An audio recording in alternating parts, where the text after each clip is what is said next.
شهر رمضان الذي أنزل فيه القرآن هدى للناس وبينات من الهدى والفرقان شهر رمضان الذي أنزل فيه القرآن هدى للناس وبينات. اچھا ایک بات اس میں اور بیان کر دی جائے کہ اکثر ایسا ہوتا ہے کہ ہم سحری میں کھاتے پیتے رہتے ہیں. اکثر یہ شک ہونے لگتا ہے لوگوں کو کہ سحری کا وقت ختم ہوا یا ختم نہیں ہوا، کیونکہ ابھی ہم سحری سے آغاز کر رہے ہیں نا روزے کا.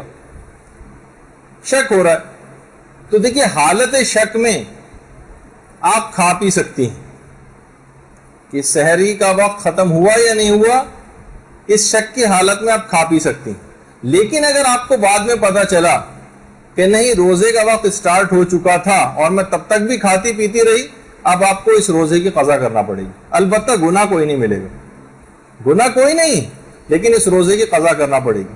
تو اگر آپ احتیاط کرنا چاہیں، جب بھی وہ ہمارے یہاں احتیاطی جو مسئلہ بیان کیا جاتا ہے اسی اعتبار سے تاکہ آپ کو ایک یقین اور اطمینان حاصل ہو جائے، ورنہ اصلاً دیکھا جائے اس کی کوئی ضرورت نہیں.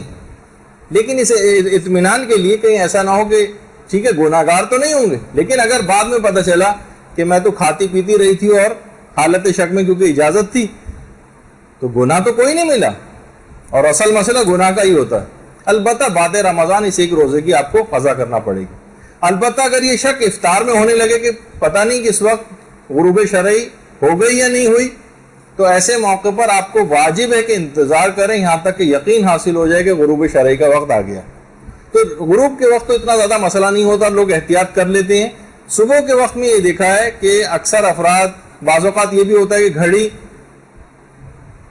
کا کوئی مسئلہ ہو گیا اور ہم کھاتے پیتے رہے، بعد میں پتہ چلا کہ گھڑی تو پیچھے رہ گئی تھی یا اس کا سیل بند ہو گیا تھا، کوئی ایسے مسئلہ ہو گیا تھا اور ہم کھاتے پیتے رہے. ایسے روزے کی بھی قضا کرنی پڑ جاتی کیونکہ آپ نے جان بوجھ کر اس حالت روزہ میں کھایا ہے، بھولنے کی وجہ سے نہیں کھایا.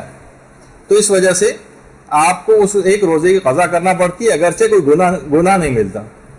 تو ایک تو یہ مسئلہ ہوا.